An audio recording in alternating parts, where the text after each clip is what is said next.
Hello everyone, welcome to Atman Unleash Your Soul. In this channel, we speak about mindset, spirituality, and many of my realizations along the course of my journey of life. The concepts that will be discussed today are having an idea of self, going beyond the limitations of the mind and the body, setting clear principles and not only preferences, practices which can help you identify with your limitless self. So now, what is self? When you're looking at yourself in the mirror, is it a self-awareness that you get? Yes, maybe at a surface level, you know how you look like. You know that I have black hair, or I am blonde, I'm short, or I'm tall. So these are a bodily understanding. The other level goes a bit deeper into the intellect, which will tell you things like, from a relationship perspective, the social stature that you have, the job that you are in, the educational qualification that you have, the people whom you know, whom you interact with. These are also an idea of self. But even these two provide a surface level understanding. So when we look at this surface level understanding, both at a bodily level or a mind level, we call this a body-mind complex. When we identify with the body-mind complex too much, we also identify with our limitations a lot. Okay, so maybe my limitation can be I hate going to the gym, or I don't like waking up in the morning. These things are very closely associated with the body-mind complex. But identifying with the limitless version of yourself, that becomes difficult when we identify too much or cling on too much with our limited understanding of the self.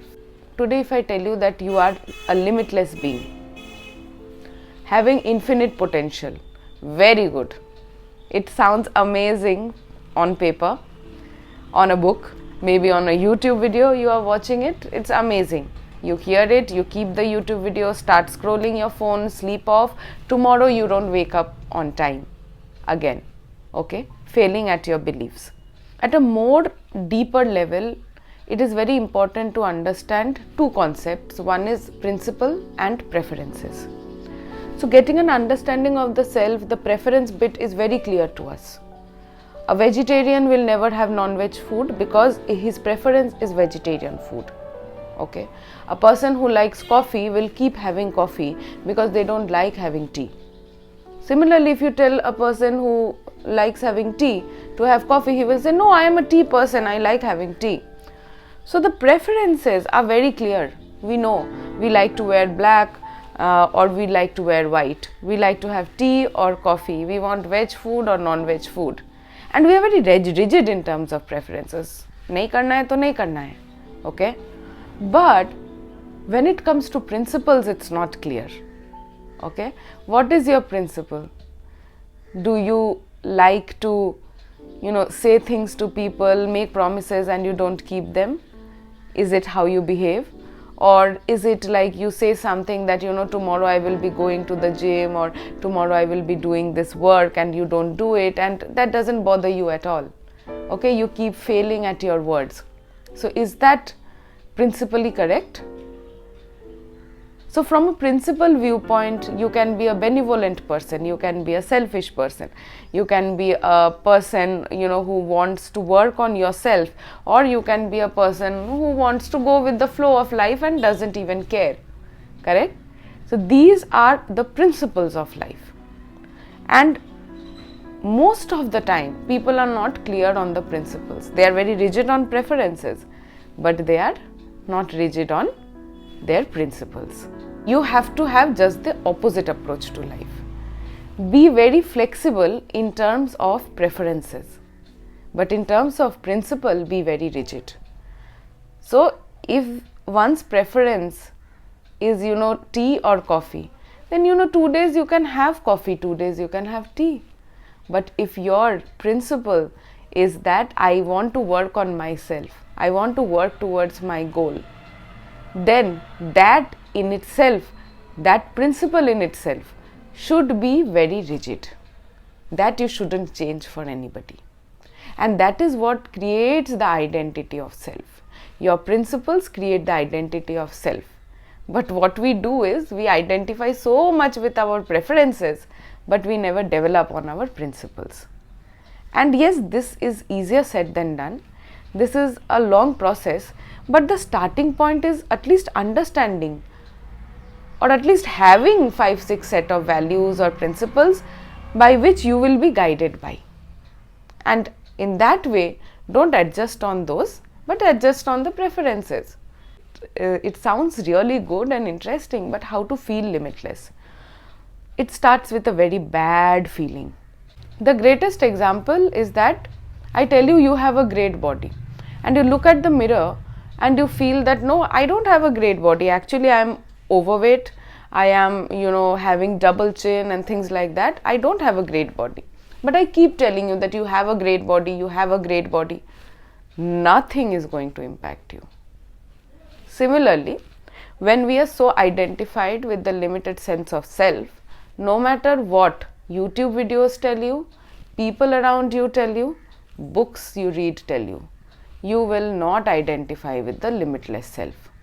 But to do that, if you keep going to the gym every day, okay, you're feeling very bad to go to the gym, hitting the gym every day you enter, you feel, aaj nahi, please, not today, okay.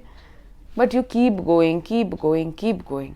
Then what happens? Not only does your body develop, but also your mind has a level of understanding that yes, I am capable of cultivating this habit, so I am also capable of attaining a better body. Similarly, for the limitless character or nature of yourself, have a few set of principles and stick to it for every day. But day in and day out, if you keep doing it, that nature in itself develops. Your belief system develops. You develop an idea that I am capable of doing this. If I have done it once, I can do it the next day. On the next day, you are thinking that I have done it twice, so I can do it the third time. So these samskaras become stronger and stronger.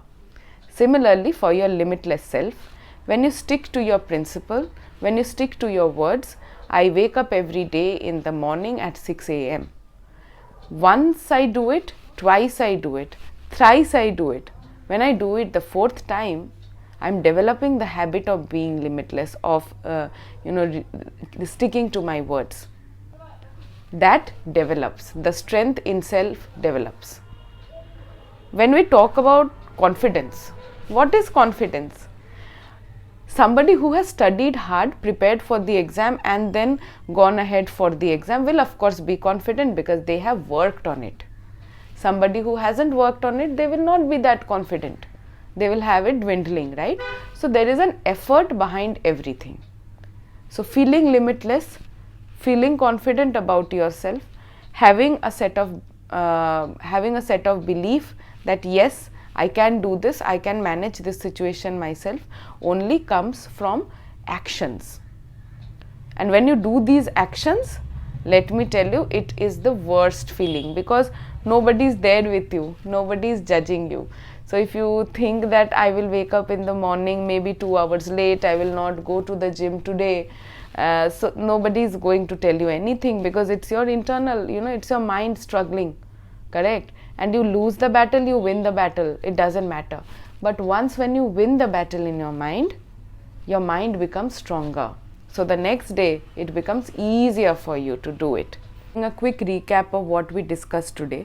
We discussed about self-awareness, understanding one's own self, identifying principles rather than preferences, and also cultivating a habit of sticking to principles so that you can realize your limitless self. That's it for this week. I guess the video was helpful. If you have any queries or any one-on-one questions, you can reach out to me at atmanbyamala@gmail.com, or you can also put your comments or queries in the comment section below. Don't forget to subscribe to my channel, and until next week, as I always say, don't stop dreaming.